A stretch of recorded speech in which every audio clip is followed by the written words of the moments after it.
Hai, Assalamualaikum warahmatullahi wabarakatuh. Saya Tri Kurnia Setiawati CGP Angkatan 11 dari SMKN 3 Madiun akan memaparkan tentang kesimpulan dan refleksi pemikiran Ki Hajar Dewantara. Pendidikan itu berbeda dengan pengajaran. Pengajaran adalah proses pendidikan dalam memberikan ilmu untuk kecakapan hidup anak secara lahir dan batin. Pendidikan adalah menuntun terhadap segala kekuatan kodrat yang dimiliki anak agar mencapai keselamatan dan kebahagiaan yang setinggi-tingginya baik sebagai manusia maupun anggota masyarakat.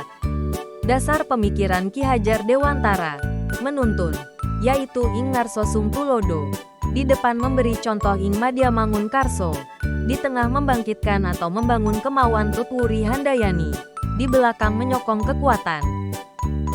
Dasar pemikiran KHD kodrat anak merdeka, manusia merdeka adalah manusia yang hidupnya lahir atau batin tidak tergantung kepada orang lain akan tetapi bersandar atas kekuatan sendiri. Pengajaran dan pendidikan berguna untuk peri kehidupan bersama ialah memerdekakan manusia sebagai bagian dari persatuan atau rakyat. Sebelum mempelajari modul 1.1 tentang pemikiran Ki Hajar Dewantara, pembelajaran yang saya lakukan hanyalah sebatas transfer materi pelajaran saja. Saya menganggap bahwa ketuntasan dalam penyampaian materi jauh lebih penting daripada memahami karakteristik murid.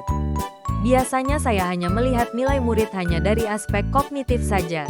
Misalnya ketika mereka sudah mampu mengerjakan tugas dan asesmen yang saya berikan dan sudah mendapatkan nilai di atas KKM yang telah saya tentukan, maka murid sudah berhasil dalam proses pembelajaran saya.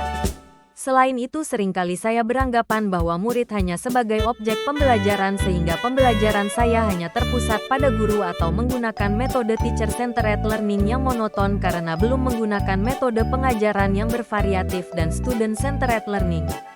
Sebelumnya saya tidak peduli apakah murid sudah benar paham atau tidak dari apa yang saya ajarkan mengingat materi yang saya ajarkan padat setiap semesternya. Saya pun meminta murid untuk menghafal materi yang saya ajarkan atau memikirkan agar materi bisa dipahami seutuhnya. Sehingga saya sering merasa gagal dan mengeluh jika banyak murid yang belum tuntas setelah melakukan evaluasi atau asesmen.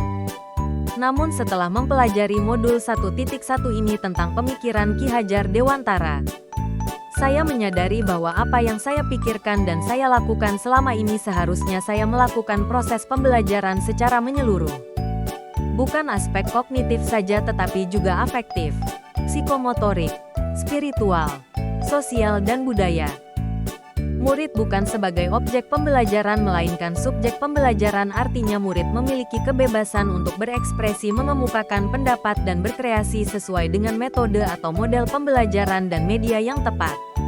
Guru seharusnya sebagai fasilitator dalam pembelajaran, dan guru juga harus ikhlas, penuh kesabaran dan ketulusan hati agar terwujud pembelajaran yang menyenangkan dan berpusat pada murid.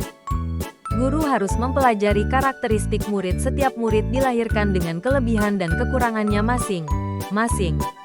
Berikan kesempatan untuk mereka tumbuh sesuai dengan kodratnya. Apa yang dapat segera saya terapkan agar kelas Anda mencerminkan pemikiran Ki Hajar Dewantara? Hal-hal yang saya terapkan ke dalam pembelajaran di kelas saya antara lain merancang pembelajaran interaktif dan menyenangkan dengan melibatkan murid sesuai dengan metode student-centered learning. Selanjutnya saya akan menerapkan pembelajaran abad 21 yang sesuai pemikiran Ki Hajar Dewantara yang berpikir kritis, kreatif, komunikatif dan kolaboratif. Pembelajaran tidak lagi menuntut tapi menuntun karena tugas guru adalah memberi tuntunan atau arahan yang baik kepada murid. Berusaha menjadi teladan bagi murid baik perkataan dan perilaku. Selanjutnya saya juga harus mengenali karakter dan latar belakang murid dengan menjalin komunikasi yang baik antar mereka.